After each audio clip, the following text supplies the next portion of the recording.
National Signing Day.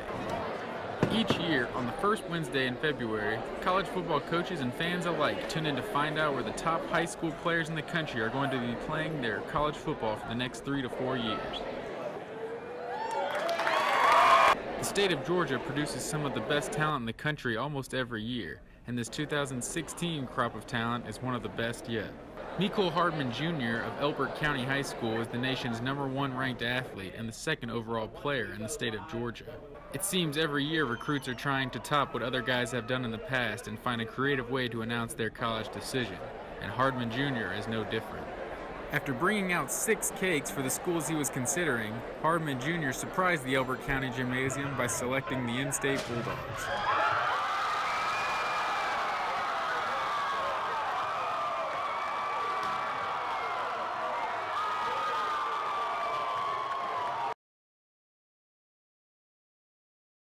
After a 7-21 season a year ago that was plagued by injuries and saw them finish in last place of the Peach Belt Conference Western Division, the North Georgia Nighthawks look to come back this season and show people what they're really about. It's not the same team as last year. Looking at our record, we're a lot better than that shows. So come out and see what we're made of. The team will welcome the return of Shaquan Cantrell, who 2 years ago led the Nighthawks in scoring with 13.2 points per game while also averaging 5.6 rebounds. Shaquan is a dynamic athlete, has the ability, particularly in open floor, to really get to the basket and be able to finish. He's probably the best athlete we have on our team. I said last year when he got hurt, he was our best defensive player, our best rebounder, and maybe our best scoring option. So there's a lot in that right there. There's a lot. On Wednesday, March 2nd, the North Georgia Nighthawks softball team took on the Lincoln Memorial University Rail Splitters. Meredith Heyer started things off in the first inning when her 2-run home run put the Nighthawks up 2-0 for her first home run of the season.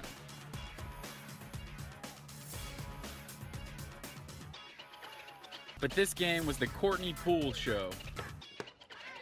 The senior pitched a complete game shutout, going 7 innings while allowing 3 hits, no walks, no runs, and striking out 8.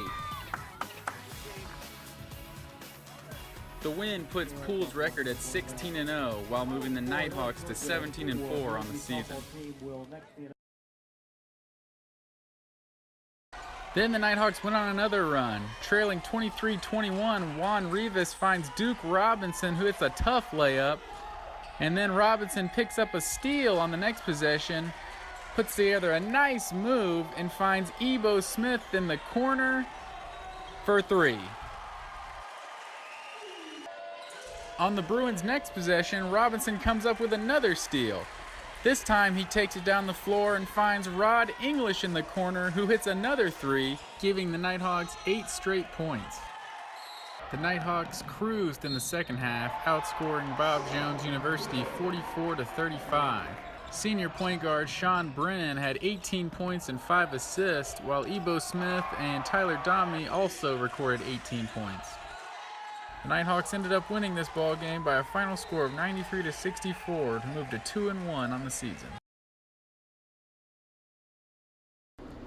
Thanks, guys. Matt Green here at the pool of the Hugh Mills Physical Education Complex. This is the 17th year that Lisa Watson has been running this intramural competition. This year, there are 15 competitors in 11 events. They're broken down by gender and age, with the youngest at 17 years old and the oldest at 90.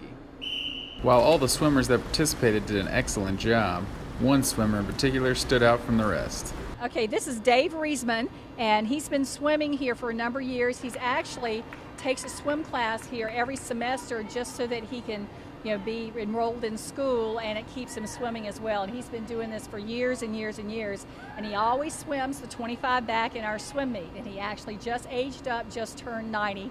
And in fact, we have 2 records. If you'll look at the record board, we have age divisions for under 30 and then for over 30.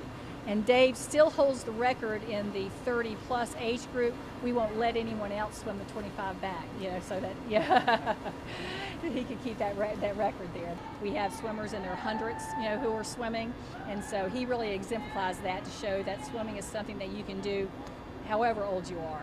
on there. So, glad to see Dave, and I hope he continues to swim at these events.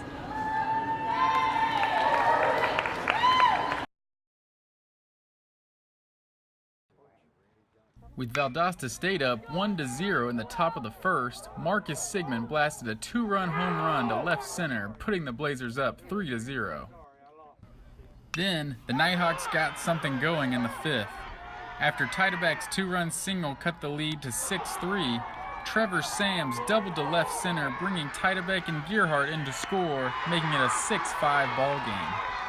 Kellen Bailey was the winning pitcher, while Stephen Bauer got the loss for the Nighthawks, who dropped the second game of the doubleheader by a score of 10-5. With the 2016 presidential election coming up in just a couple of months, I went around to the University of North Georgia's Gainesville campus to gauge how students feel about the potential candidates. We surveyed 100 students on the University of North Georgia's Gainesville campus, 50 male and 50 female, and results were mixed to say the least. So what do you think about the potential candidates in this year's election? I think it's a little bit crazy. I really think it's crazy. I can't believe that Trump is running and it's legitimate and it's not a joke. I think they're both evil, but you have to choose the lesser of the two. I haven't heard anything about any other candidates. All I know is Hillary or Trump, and if I have to pick between those two, I'd rather not pick at all. All in all, Donald Trump led the way with 33% of the vote, while Hillary Clinton got 31%, Gary Johnson got 23%, Jill Stein got 1%, and 12% remained undecided. It's safe to say the jury is still out amongst students on campus, but one thing is for sure, this is going to be a very interesting and historical election. I'm Matt Green reporting live from UNG's Gainesville campus. The home run king, Hammerin' Hank Aaron, leaves a lasting legacy on and off the baseball field.